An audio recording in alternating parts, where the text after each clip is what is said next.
우리가 커피 원두를 생두라고 그러고 또 이제 영어로는 빈이라고 그러죠. 빈에 그렇게 얘기하는데 그 원두를 뜨거운 열에 볶아서 이제 볶아내기 전에 원두를 생두라고 합니다. 일반적으로 커피에 달리는 커피 나무에 달리는 커피 열매는 쌍으로 난다고 합니다. 그래서 좌우 쌍으로 이제 붙어서 나란히 자라는데 이 커피 가운데 한 10분의 1 정도, 10% 정도는 한쪽 생두가 기형적으로 자라난다는 겁니다. 그래서 그 기형적으로 자라나는 옆에 있는 그 생두는 이제 퉁퉁한 그런 타원형의 모양으로 자란다고 합니다. 그래서 유전적인 결함이나 또 환경적인 어떠한 요인 때문에 이런 기형 원두가 만들어진다는 것입니다. 그래서 이런 기형 원두를 피베리라고 하는데 피베리는 각 나라의 원두마다 다 피베리가 있다는 거죠. 케냐 피베리, 또 에티오피아 피베리, 또 예가체프 피베리, 이렇게 커피 원두마다 다 피베리가 있다는 것입니다.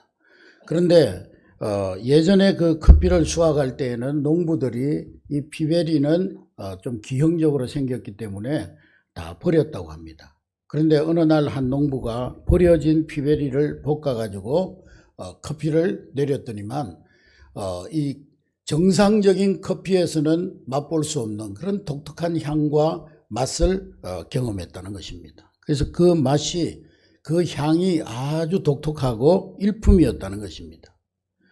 두 쪽으로 자라야 될 이 생두가 하나로만 자라면서 그 영향이 하나에게 집중되어졌기 때문에 하나는 이제 환경적인 요인, 어떤 유전적인 요인으로 인해서 어떻게 보면 사람으로 말하면 장애를 가진 그런 원두가 되었지만은 그 한쪽에 있는 원두는 아주 견실하게 자라서 모양은 좀 이상하지만은 그러나 맛과 향에 있어서는 아주 뛰어난 그런 원두가 된다는 것입니다. 그래서 그 이후에 피베리, 이 원두는 오히려 정상적인 원두보다 더 비싸게 거래가 된다는 것입니다. 그 커피 애호가들로부터 많은 사랑을 받는 그런 원두가 되고 있다는 것입니다. 하나님께서 우리 사람들에게 주시는 때로는 우리가 이해할 수 없고 해석할 수 없는 그러한 고난들이 이 피베리 원두 같은 그런 창조적인 축복이 될 수도 있다 하는 그런 말씀입니다. 인간의 약함이야말로 하나님의 능력의 도구가 되고 우리 인간의 문제야말로 하나님께는 좋은 기회가 되고 방편이 되는 것입니다. 우리가 질그릇은 쉽게 빚어서 쉽게 구워냅니다. 그래서 값도 싸고 또 많은 일반인들이 그 질그릇을 사용하고 있습니다만은, 그러나 도자기는 오랜 시간을 이제 도예공들이 정성을 다해서 그것을 빚어가지고 또 가마 속에 넣어서 오랜 시간 동안 구워질 때 비로소 명품 도자기가 탄생하게 되는 것입니다. 하나님은 우리를 질그릇 같은 그런 사람이 아니라 도자기와 같은 고급 인생이 되기를 원하시는 것입니다. 그래서 하나님께서는 고난의 가마 속에서 우리를 구우셔서 우리를 도자기 같은 그런 인생으로 만들어주시는 그런 역사를 오늘도 하나님이 일으키고 계시는 줄로 믿으시기를 주의 이름으로 축복합니다. 이제 하나님께서 빚으셔서 도자기 같은 인생으로 만들어준 사람이 오늘 본문에 나타나고 있는데, 그 사람은 바로 모비보셋이라고 하는 그러한 사람입니다. 한번 따라하겠습니다. 모비보셋. 이 모비보셋이 어떤 사람이었는지 오늘 본문 말씀에 잘 나타나고 있습니다. 본문 4장 4절 말씀 우리 다 같이 읽겠습니다. 시작. 사울의 아들 요나단에게 다리 저는 아들 하나가 있으니 이름은 모비보셋이라. 전에 사울과 요나단이 죽은 소식이 이스라엘에서 올 때에 그의 나이가 5살이었는데 그 유모가 안고 도망할 때 급히 도망하다가 아이가 떨어져 졸게 되었더라. 자, 이 사울의 집안에는 아직도 살아남은 사람이 하나 있는데 그는 사울의 아들 요나단이 낳은 모비보셋이었다. 그렇게 기록하고 있습니다. 모비보셋은 오늘로 말하면 금수저입니다. 왕의 혈통에서 태어난 할아버지가 사울왕이고 아버지가 그 사울왕의 아들 요나단, 왕의 혈통을 가지고 태어났습니다. 그런데 그 모비보셋은 왕의 혈통에서 태어났지만 그는 두 다리를 저는 자였다 그랬습니다. 두 다리를 절게 된 연유는 아버지 사울왕과 요나단이 같이 전쟁터에 나갔는데 그 전쟁터에서 함께 전사를 하며 죽게 됩니다. 그때 모비보셋의 나이가 겨우 5살이었습니다. 바나와 레갑은 모비보셋만 죽이면 더 이상 사울의 집안의 왕통을 이을, 정통적인 왕통을 이을 왕위 계승자가 없다는 것을 계산을 하고 이 모비보셋을 죽일 거사를 준비합니다.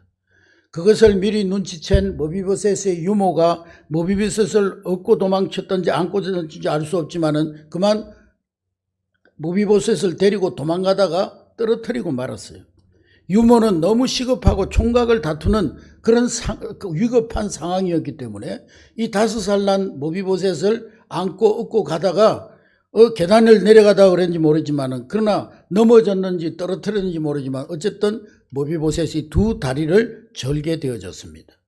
다급한 상황에서 어린 왕자에게 아버지의 죽음을 설명할 수 없었던 유모는 이 칭얼대면서 우는 세자를 업었다 안았다 급하게 들쳐업고 뛰쳐가다가 결국 그 아이를 떨어뜨려 가지고 다리를 절게 되어진 것입니다.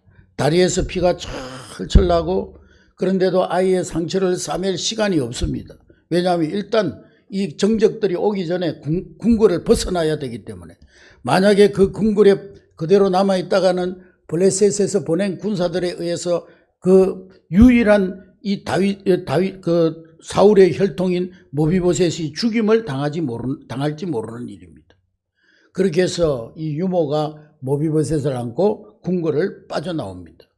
그렇게 위기의 밤은 지나고 어느 낯선 초라한 집에서 언둔 생활을 하게 되는데 한 나라의 세자였던 모비보셋이 하루아침에 거지가 됩니다. 거지가 된 것도 서러운데 두 다리를 저는 장애인이 되어졌던 것입니다. 평생을 장애를 가지고 거지의 신세로 살아가는 그런 처지가 된 것입니다. 사무엘하 9장 13절 말씀해 보니까 사무엘하 9장 13절 시작. 모비보셋이 항상 왕의 상에서 먹어보러 예루살렘에 사니라. 그는 두 발을 다 절더라. 한 다리만 다친 것이 아니고 두 다리를 다 다친 심한 장애를 당한 것입니다. 이러한 심한 장애를 가지고 감수성이 예민한 사춘기를 모비보셋은 그 마음속에 사람들을 향한 원망 또한 하나님을 향한 해완 이런 마음을 가지고 살아갔을 것입니다. 모비보셋에게는 모든 것들이 자기에게 어려서부터 일어났던 아버지와 할아버지가 한날 한시에 전쟁터에서 죽고 궁궐에서 이렇게 쫓겨나서 거지 신세로 장애를 안고 살아가는 자신의 그 모습이 도저히 이해가 안 되는 것들 뿐입니다. 원망이라는 단어가 모비보셋의 가슴에서 사라지지 않습니다. 자기가 처한 상황, 현실 그것이 도저히 이해가 될 수가 없고 어떻게 해석하려고 해도 해석이 되지 않습니다. 자기는 단지 왕의 후손으로 태어난 죄밖에 없는데 이러한 일을 당하고 보니까 원망 말고는 다른 도리가 없었을 것입니다. 어느 날은 기억조차 가물가물한 부모님들이 보고 싶어서 울었습니다. 뜨거운 눈물로 얼마나 많은 밤을 지샜는지 차라리 죽고 싶다고 차라리 인생을 포기하고 이렇게 사느니 평생을 거지로 평생을 불구자로 사느니 내가 죽는 것이 낫다고 그런 생각이 모비보셋의 마음을 두드렸습니다. 사랑하는 성도 여러분, 여러분의 삶 속에서 일어났던 모든 일들이 이해가 되고 또 해석이 되어집니까 여러분? 왜 이런 일이 일어났을까? 이해가 되고 해석이 되어집니까? 친한 친구로 해가지고 믿을 만한 친구라서 보증을 서줬더니만 그 친구가 사기를 치고 도망가고 20년 30년 청춘을 바쳐서 일했던 일터에서 갑자기 명퇴 선언을 받고 성진 시험을 봤는데 매번 떨어지고 실력 차이 때문에 떨어졌다면 그래도 억울하지 않을 텐데 그 시험 뒤에는 뒷거래가 있었다는 그런 주위 사람들 말 때문에 더 힘이 듭니다. 그리고 뭔가 새로운 일을 벌였는데 하는 일마다 막히고 잘 되지 않고 개업은 했는데 배업은 없고 머릿속에 떠도는 억울함이라는 단어가 힘들게 합니다. 억울하다고 하소연하고 싶은데 하소연하고 싶은 곳조차도 없습니다. 하나님을 믿지만은 하나님마저 그 모든 것을 허용한 것 같아서 하나님이 야속하기도 합니다. 몸이 좀 안 좋아서 몸이 예전 같지 않아서 병원에 갔더니만 의사가 아니 몸이 이렇게 되도록 지금까지 왜 방치하고 있었냐고 그러면서 의사가 심각한 얘기를 합니다. 세상 돌아가는 것을 보니까 힘이 없고 빽 없고 가진 것 없는 사람들은 늘 남에게 당하고 늘 남에게 빼앗기고 사는 것 같아서 세상 사는 것이 싫어집니다. 뭔가 달라지고 싶어서 교회에 왔는데 교회도 와보니까 사람들이 있는 곳이라 교회도 세상하고 다를 바가 없고 하나님은 나 같은 사람에게는 관심도 없는 것 같고 교회도 그저 뛰어난 사람 세상에서 힘있고 가진 사람만 관심받고 인정받는 것 같은 그런 오해가 생깁니다. 정말 슬픈 것은 사람들에게 인정 못 받는 것은 그래도 참을 만한데 내 자신이 하나님으로부터 소외된 듯한 그런 느낌이 들 때가 있습니다. 사랑하는 성도 여러분, 이런 느낌, 이런 경험을 해보신 적이 없습니까? 저도 이런 생각, 이런 느낌에 빠졌을 때 참 힘들었던 시간이 있었습니다. 저희 아버님이 어려서부터 부모님을 다 여의시고 이제 자수성가 고아처럼 살아오시면서 또 6.25 전쟁 때에 한쪽 눈을 실명하셔가지고 전쟁터에서 한쪽 눈을 실명하셔가지고 육체적인 장애를 가지고 사셨지만은 젊어서서 성실하게 일하시고 열심히 일해가지고 자수성가를 해서 밀양에서 제법 이제 부자라는 소리를 들으면서 자녀들을 부유한 환경에서 양육하셨어요. 6남매 자녀들을 다 대학 공부를 시키고 자녀들을 아주 훌륭하게 키우셨어요. 그런 아버지가 담석정 수술을 하는 과정에서 마취해서 깨어나지 못하고 병원에서 돌아가셨습니다. 그때 우리 아버님의 연세가 겨우 67세였어요. 요즘 67세면 뭐 청춘이잖아요. 아직도 더 살아야 될 그런 연세에 우리 아버님이 갑자기 그렇게 뭐 큰 병도 아니고 담석정이면 뭐 요즘은 맹장염 수술보다 더 쉬운 수술인데요. 요즘은 뭐 레이저로 이렇게 해가지고 잠깐 그냥 잘라내면 끝나는 수술인데 하나님이 너무 원망스러운 거예요. 그 후에 저희 어머님도 아버님이 돌아가신 충격으로 인한 것인지 뇌졸중이 와가지고 8년 동안을 병상에서 투병 생활을 하시다가 돌아가셨습니다. 우리 부모님이 돌아가신 이후에 저희 가정에 말할 수 없는 그런 시련이 찾아왔습니다. 포항에서 목회를 하던 누님이 교통사고로 갑자기 돌아가셨어요. 우리 가정에 기둥 같았던 그 형님이 42세의 젊은 나이로 갑자기 하나님의 부름을 받았습니다. 많은 분들이 우리 밀양성결교회 다니는 모든 성도들이 우리 어머님을 보면서 우리 어머님의 신실한 믿음과 기도 때문에 저 가정이 복을 받았다고 그렇게 자타가 공인하던 그런 가정이었습니다. 어머님의 간절한 기도와 헌신적인 섬김의 신앙생활로 가정이 복을 받았다고 모든 사람들이 인정해 주던 그런 가정에 이해할 수 없는 그런 큰 고난이 몇 년 사이에 계속해서 닥쳐오는 거예요. 하나 끝날만 하면 또 하나의 사건이 일어나고 한 사건이 끝날만 하면 또 하나의 사건이 일어나고 아마 불신자 가정이었다면요 뭐 액땜 푸다거리라도 굳이라도 해야 될 몇 번 해야 될 그런 상황이었습니다. 물론 저는 뭐 하나님 원망하거나 또 뭐 하나님에 대해서 불평하지는 않았지만은 제 마음속에 하나님에 향한 질문이 있었어요. 하나님 왜 그러시는 거예요? 왜 이러시는 거예요? 모든 사람들이 신앙생활 어머님이 기도생활 열심히 하고 신앙생활 잘해가지고 복받은 가문이라고 그렇게 하는 가정에 왜 하나님께서 이런 시련을 주시는 것입니까? 왜 이런 어려움을 주시는 것입니까? 하나님 도대체 왜 이러시는 것입니까? 하나님에 대해서 계속 묻고 질문했습니다. 지금 생각하면 바보 같은 생각이지만은 저는 하나님께 수년간 그것을 퀘션 마크를 가지고 질문을 했어요. 하나님 왜 그러신 거예요? 하나님 왜 그렇게 하셔야 되는 겁니까? 오랫동안 저는 하나님 앞에 질문했습니다.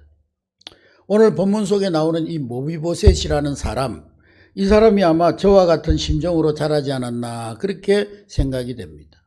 여기저기에서 들려주는 아버지 요나단에 대한 이야기. 너희 아버지 요나단은 너무 훌륭한 분이셨어.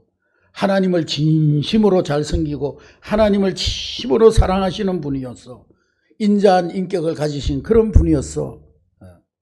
아버지 요나단에 대한 나쁜 평가를 하는 말을 이 머비보셋은 한 번도 들어본 적이 없었을 것입니다.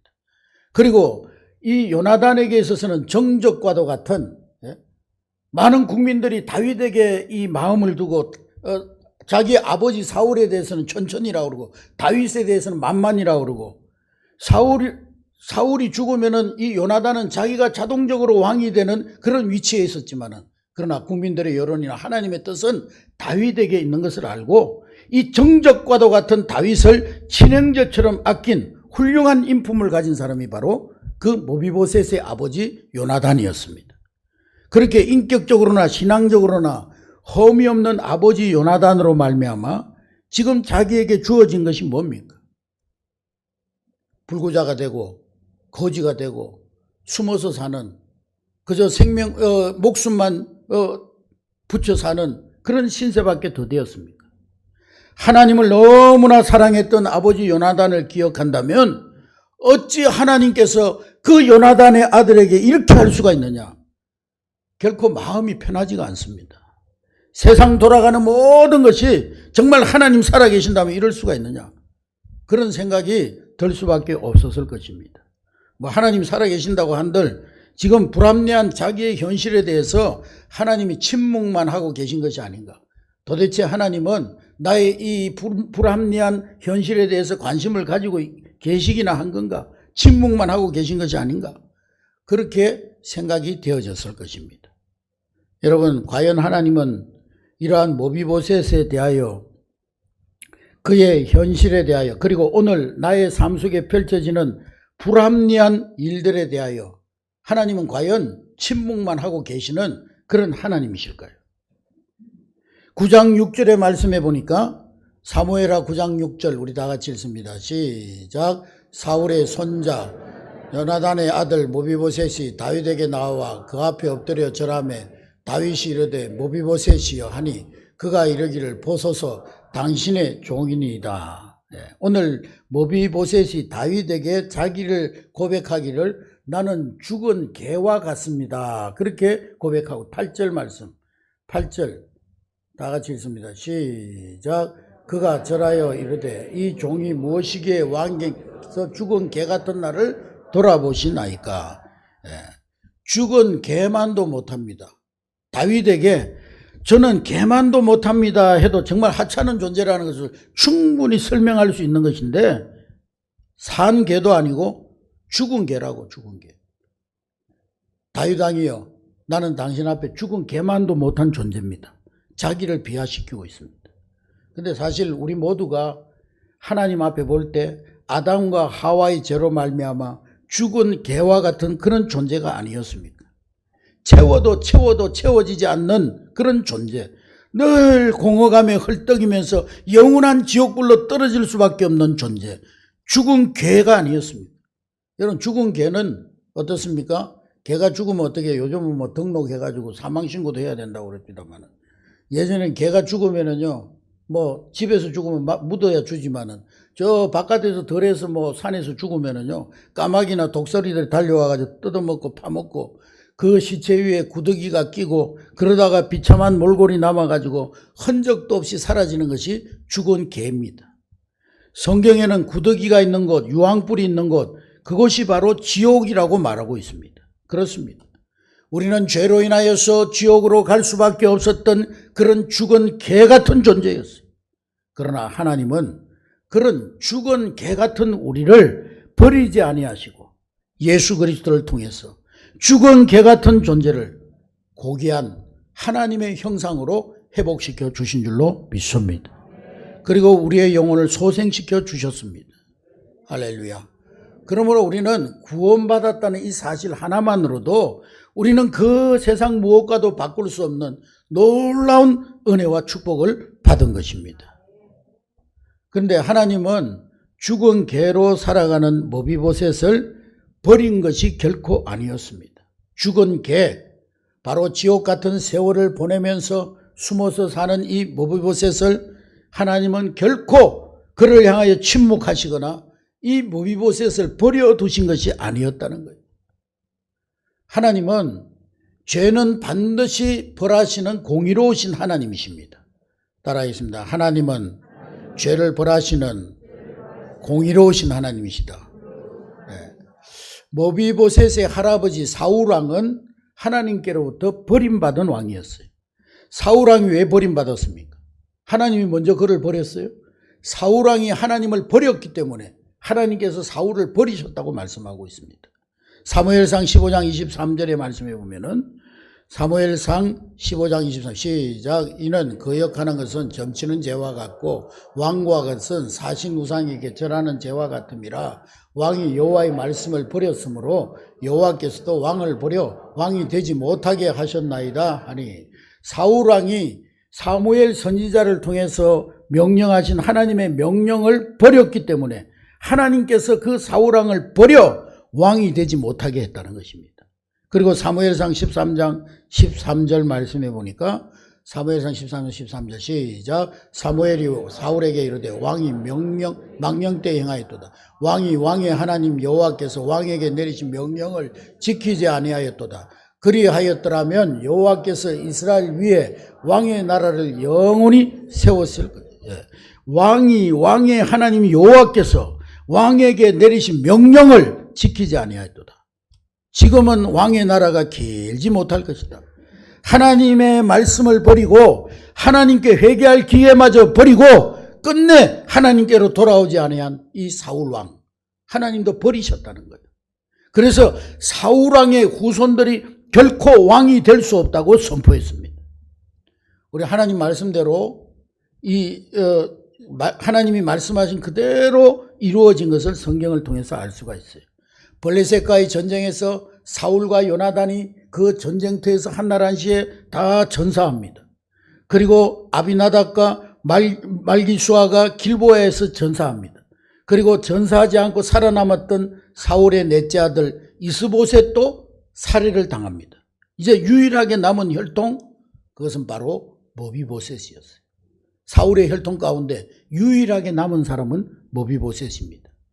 그런데 만약 모비보셋이 두 다리를 다치지 아니하고 정상적인 그런 사람으로 살아남았다면 어떻게 됐겠습니까? 이 이스보셋을 살해한 바하나와 레갑이 분명히 모비보셋을 찾아내서 죽였을 것입니다. 만약에 그렇게 되면 정말 의로운 요나단의 후손들이 완전히 대가 끊기는 그런 불행이 생겨나게 될 것입니다. 그러나 불행 중 다행이라고 해야 될지 모르겠지만 모비보셋은 오늘 말씀 기록된 대로 두 다리를 저는 장애인이었습니다. 그 당시에 장애인은 왕이 될 수가 없었어요. 그 관습 때문에 모비보셋이 죽지 않아도 되는 길을 하나님께서 열어주셨던 것입니다. 여러분, 이것이 우연히 되어진 일이겠습니까? 어찌하다 보니까 이렇게 저렇게 하다 보니까 우연히 이런 일들이 일어났다고 말할 수가 있겠습니까? 예레미야 33장 2절부터 3절에 보면 하나님은 나는 무엇이든지 하려고 마음만 먹으면 그것이 바로 현실이 되어 나타난다. 그러므로 너희들은 지금 눈에 보이는 세상을 보고 이리저리 흔들리지 말고 오직 일을 지어 성취하시는 여호와, 그 일을 행하시는 하나님, 그 하나님을 바라보고 그 하나님을 의지하라고 선포하고 있는 것입니다. 잠언 3장 6절 말씀에 한번 따라하겠습니다. 너는 범사에 그를 인정하라. 그리하면 내 길을 지도하시리라. 범사에 하나님을 인정하는 사람, 하나님이 그 길을 지도하시리라. 잠언 16장 9절에 사람이 마음으로 자기의 길을 계획할지라도 그 걸음을 인도하시는 분은 여호와 하나님이시니라. 할렐루야. 오늘 말씀을 통해서 우리가 몇 가지 교훈을 얻을 수가 있는데, 첫 번째로는 따라합니다. 모든 인생사, 역사는 하나님의 손안에 있다. 할렐루야. 우리 인간의 생사복, 한 나라의 흥망성쇠, 하나님의 손안에 있음을 기억하시기 바랍니다. 우리 인생은요, 우연히 어떤 일이 일어나는 게 아니에요. 뭐 또 우리 인생은 사주팔자대로 되는 것도 아니에요. 성도들의 삶은 우연도 사주팔자도 아닌 하나님의 손 안에서 하나님의 완벽하신 계획 안에서 이루어지는 것입니다. 할렐루야.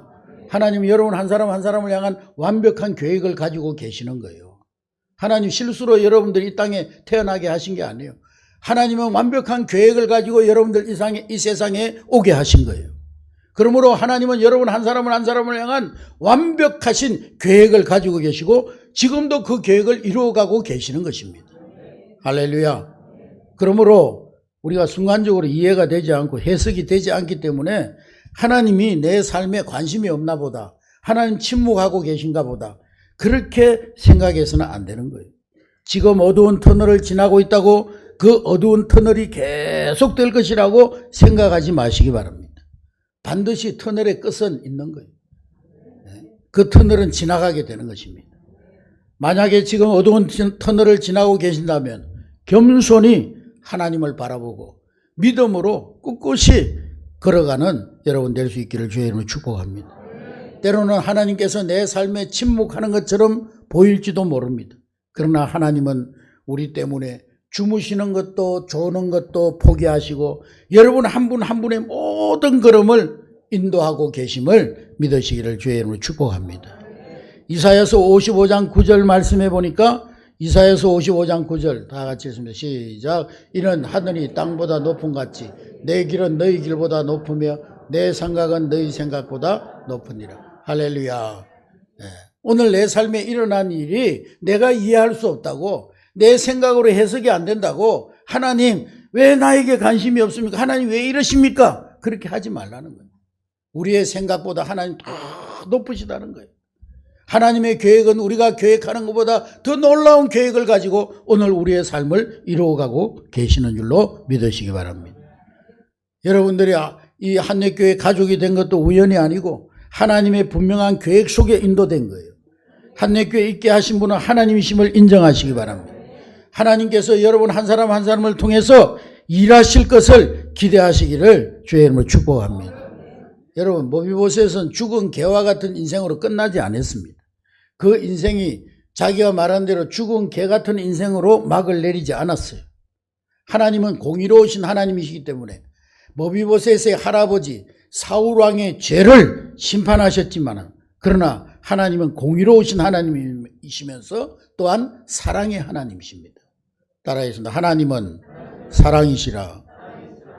사울을 벌하신 하나님께서 또한 하나님을 의지하고 하나님 말씀에 순종하며 하나님을 섬겼던 그 모비보셋의 아버지 요나단을 기억하시고 요나단의 아들인 모비보셋에게 사랑을 베풀기 위해서 문을 여시기 시작하셨습니다. 오늘 본문 말씀에 중요한 인물로 등장하는 사람이 있는데 그 사람은 바로 다윗 왕입니다. 사무엘하 9장 1절에 보니까 사무엘하 9장 1절 시작. 다윗이 이르되 사울의 집에 아직도 남은 사람이 있느냐? 내가 요나단으로 말미암아 그 사람에게 은총을 베풀리라 하니라. 7절 말씀 다 같이 읽습니다. 시작.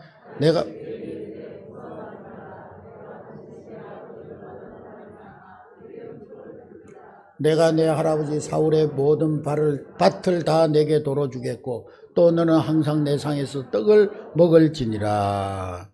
할렐루야. 다윗이 왕이 되고 보니까 어느 날 자기가 왕이 될 수 있는 위치에 있었음에도 불구하고 하나님의 계획이 다윗에게 있음을 알고 그 다윗을 사랑으로 중보했던 요나단이 생각난 거예요. 요나단. 그래서 신하들에게 지금도 요나단의 후손들 살아남은 자가 있느냐 찾아봐라. 만일에 요나단의 자손들이 살아있는 사람이 있다면 나에게 데리고 와라. 그래서 이 요나단이 신하들을 통해서 다윗이 자기의 신하들을 통해서 모비보셋을 찾아냅니다. 그리고는 모비보셋을 왕궁으로 데려와서 내가 요나단으로 말미암아 네 아버지 요나단으로 말미암아 그 사람에게 너에게 은총을 베풀이라. 반드시 내 아버지 요나단으로 말미암아 네 할아버지 사울의 밭을 너에게 다 돌려주고 너는 내 상에서 함께 떡을 먹을 것이니라. 너 왕자처럼 살게 해주겠다. 평생을 왕궁에서 왕자의 대접을 받으며 살 수 있도록 해주겠다. 여러분, 다윗이 누구를 인해서 모비보셋에게 은총을 베풀겠다고요? 모비보셋의 아버지 요나단. 하나님은 다윗으로 하여금 요나단을 잊지 않게 하셨던 것입니다. 하나님은 다윗으로 하여금 요나단의 그 아름다운 선행을 기억하게 하신 거예요. 하나님은 가장 적당한 시간표, 하나님이 가장 적당한 하나님 때에 맞추어서 다윗으로 하여금 요나단을 기억나게 하시고, 그리고 그 요나단의 후손 모비보셋을 찾게 하셨던 것입니다. 하나님은 2000년 전에 아무 죄도 없이 고통당하며 십자가에 물과 피를 다 뿌리시면서 돌아가신 독생자 예수 그리스도, 그분의 십자가의 공로를 지금도 기억하고 계십니다. 조상 대대로 자신도 모르게 물려받았던 끔찍한 저주의 사슬, 우상 숭배했던 모든 죄악들을 통해서 우리를 보고 계시는 것이 아니라 예수 그리스도의 그 십자가의 눈으로, 예수님의 그 사랑의 그 통로를 통해서 하나님이 오늘 우리를 바라보고 계시는 줄로 믿으시기를 주의 이름으로 축복합니다. 두 번째 교훈은 우리의 중보자 되시는 예수님께 여러분의 삶의 모든 문제를 토해내시기 바랍니다. 여러분이 풀지 못하는 문제들로 말미암아 아파하지 말고, 원망하고 불평하고 부정적인 은혜로 자신을 학대하지 말고, 이해가 안 된다고, 해석이 안 된다고 움켜들지 말고, 그 삶의 모든 문제를 가지고 예수님께로 나아가는 저와 여러분 될 수 있기를 주의 이름으로 축복합니다. 이사야 53장 5절에 그의 찔림은 우리의 허물 때문이요 그가 상함은 우리의 죄악 때문이라. 그가 징계를 받음으로 우리는 평화를 누리고 그가 채찍에 맞음으로 우리가 나음을 입었도다. 할렐루야. 여러분, 예수님께는 풀지 못할 어려운 문제가 없습니다. 예수님이 우리 인생의 해답이십니다. 예수님이 우리 인생 모든 문제의 해답이십니다. 예수님께는 풀지 못할 어려운 문제가 없고 예수님께는 넘지 못할 산이 없습니다. 예수님은 우리에게 가장 힘있고 완벽한 중보자이십니다. 여러분과 저 대신 아파하셨고 여러분과 저 대신 고통을 당하시고 죽으셨습니다. 그러므로 영원한 대제사장, 우리의 인생의 영원한 해답이 되시고 유일한 해답이 되시는 예수 그리스도께로 나아가는 여러분 될 수 있기를 주의 이름으로 축복합니다. 그분은 지금도 우리를 위해 중보하며 기도하고 계십니다. 히브리서 4장 15절 16절 말씀해 보니까, 히브리서 4장 15절 16절 시작. 우리에게 있는 대제사장은 우리의 연약함을 동정하지 못하실 리가 아니 모든 일에 우리와 똑같이 시험을 받으시니로되 죄는 없으시니라. 그러므로 우리는 긍휼하심을 받고 때를 따라 돕는 은혜를 얻기 위하여 은혜의 보좌 앞에 담대히 나아갈 것이니라. 할렐루야. 우리의 대제사장 되시는, 우리의 연약함을 동정하시 못하실 리가 아니신, 우리 모든 일에 우리와 똑같이 시험을 받으시되 죄가 없으신 그 주님께로 여러분의 삶의 모든 문제를 가지고 나아가는 여러분 될 수 있기를 주의 이름으로 축복합니다. 예수님만이 우리 인생의 해답이십니다. 타텔레스타이, 다 이루었다. 조금 남았다 그래서 우리가 염려하고 근심하고 막 방황해야 되지만 예수님이 다 이루었다. 네 인생의 모든 문제 내가 다 해결했다. 예수님이 우리 인생의 해답이십니다. 그러므로 해답이 되시는 예수 그리스도 앞에 문제를 들고 나아가서 기도하는 여러분 될 수 있기를 주의 이름으로 축복합니다. 세 번째로, 이제 여러분들과 제가 예수님 밖에 있는 사람들의 중보자가 되어줘야 합니다. 구원받지 못한 사람들의 중보자가 되어야 되는 거예요. 많은 사람들이 인생에 답이 없어가지고 허감 속에서 헤매듯이 살아가고 있습니다. 여전히 인생의 답을 찾아가고 있는 거예요. 여전히 여기에 답이 있을까, 저기에 답이 있을까, 풀리지 않는 실타래를 계속 들여다보면서 고민하는 사람들이 얼마나 많은지 모릅니다. 오늘 본문에 등장하는 이 모비보셋이 어떤 행동을 했거나 많은 말을 한 것 같지가 않아요. 그저 다윗 왕이 부르실 때 다윗 왕 앞에 가서 아이고 임금님 어찌하여서 죽은 개 같은 나를 돌보십니까? 그 말 외에는 모비보셋이 한 말이 별로 없어요. 행동이 별로 없어요. 그러나 모비보셋이 다윗 왕 앞에 오기까지, 다윗 왕에게 왕자로서의 대우를 받기까지 많은 수고를 한 사람들이 있습니다.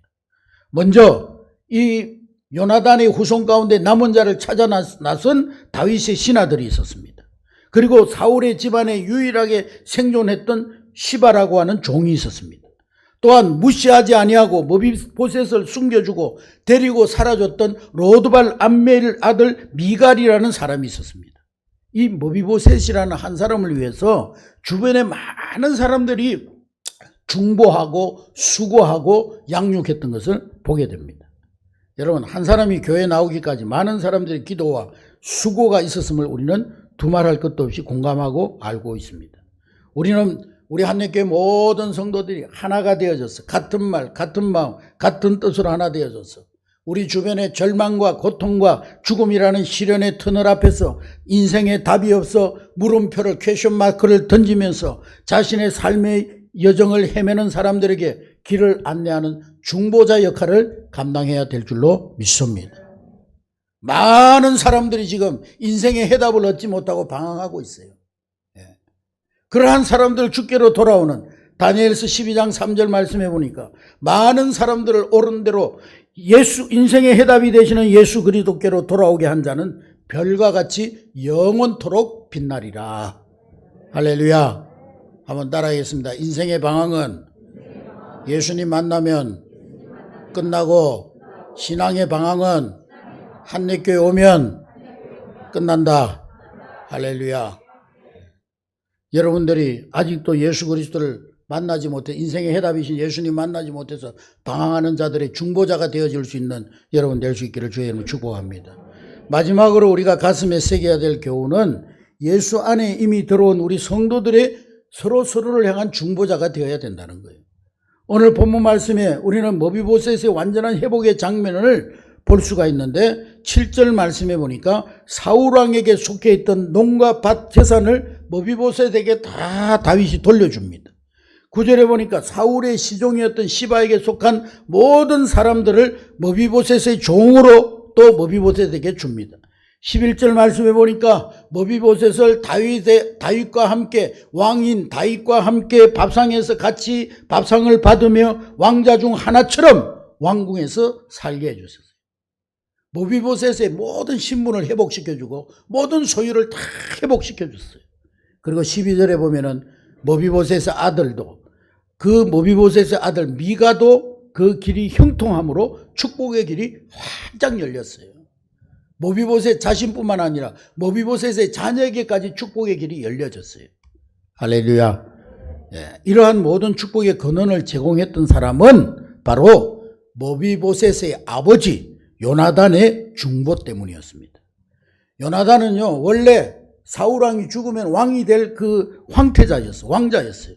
그러나 요나단은 자기의 자리와 신분보다도 하나님의 말씀을 우선적으로 생각했어요. 백성들의 여론이 어디 있느냐? 자기 아버지는 지금 이 왕으로서 악행을 행함으로써 이제 백성들의 민심이 떠나고, 백성들이 다윗은 만만이요 사울은 천천히라, 그리고 사울이 하나님 앞에 거역함으로 하나님 사무엘 선지자의 말씀에 순종하지 아니함으로 하나님 말씀을 버림으로 하나님께서 자기 아버지 사울을 버렸다는 것을 요나단은 깨달은 거예요. 그래서 요나단은 하나님의 사람이었던 다윗을 멋지게 중보했습니다. 자기의 어떤 정치적인 그것을 떠나서, 야망을 떠나서 하나님의 뜻이 다윗에게 있음을 알고 멋지게 다윗을 중보했습니다. 그 중보와 그 사랑이 얼마나 진했던지 요나단이 다윗을 사랑한 것을 성경에 이렇게 표현하고 있어요. 사무엘상 18장 1절에 말씀해 보니까 시작. 다윗이 사울에게 말하기를 마침에 요나단의 마음이 다윗의 마음과 하나가 되어 요나단이 그를 자기 생명같이 여겼다. 요나단이요, 어쩌면 자기 정적과도 같은, 다윗만 없어지면 자기가 왕이 될 수 있어요. 그러한 다윗을 자기의 생명같이 사랑했다는 거예요. 무슨 말입니까, 여러분? 요나단은요, 자기가 왕이 되고 자기의 어떤 그것을 얻는 것보다도 하나님의 뜻을 행하기를 원했던 사람이었다는 거예요. 여러분, 우리는 하나님의 섭리와 하나님의 인도 속에 만난 사람, 하나님의 사람들입니다. 하나님께서는 한례교회라는 멋진 교회를 우리가 섬겨야 될 사역토로 하나님 허락해 주셨습니다. 그렇다면 우리도 마음을 하나로 뭉쳐서 한 비전 안에서 서로를 중보하며 그리고 서로를 격려하면서 모든 성도들이 같은 말, 같은 마음, 같은 뜻으로 하나 되어 하나님 뜻을 행하는 여러분 될 수 있기를 주의 이름으로 축복합니다.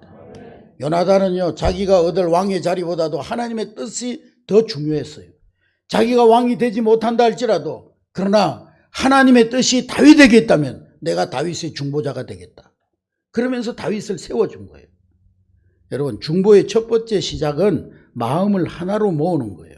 그리고 생명같이 사랑하는 마음을 가지는 거예요.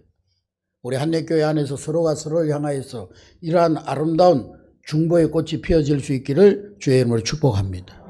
셀 안에서 이런 중보의 아름다움이 번져질 수 있기를 주의 이름으로 축복합니다. 예.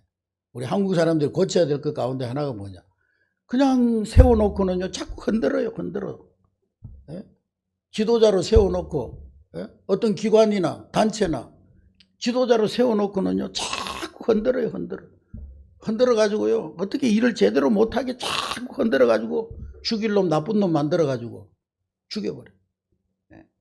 그러나 우리 그리스도의 사람들은 서로가 서로를 세워주고, 만일에 상대방에서 부족한 면이 보여지면, 하나님께서 내가 저 사람이 부족한 면을 나를 통해서 세우라고 하나님께서 나를 저 사람에게 붙여줬구나.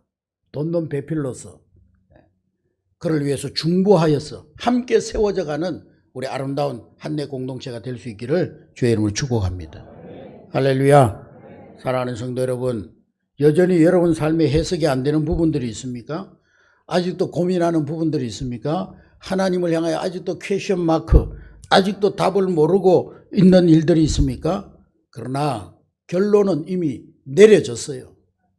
예수님이 이미 십자가 위에서 우리 인생의 모든 결론 다 텔레스타이, 다 결론이 내려졌어요. 하나님이 우리 안에 행하시는 일은 언제나 한 점의 실수도 없으십니다. 하나님이 우리 한 사람 한 사람을 향한 완벽한 계획, 지금도 하나님은 한 치의 오차도 없이 이루어가고 계심을 믿으시기를 주의 이름으로 축복합니다.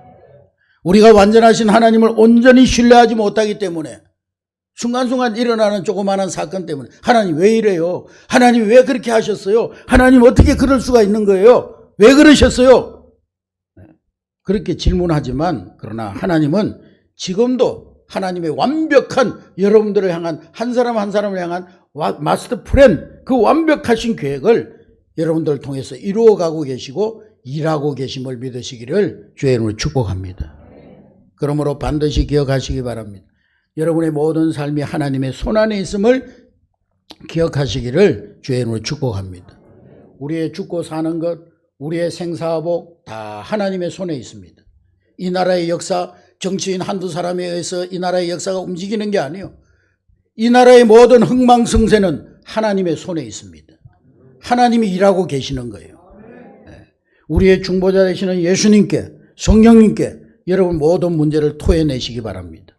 그리고 우리가 예수 밖에 있는 사람들에게 중보자가 되고 또 예수 안에 들어온 우리 한례교회 공동체에 속한 모든 사람들을 예수님의 제자로 세우고 그리고 또 우리가 예수의 제자가 되어져서 함께 하나님 나라를 세워가는 저와 여러분 될 수 있기를 주님의 이름으로 축복합니다. 축복합니다.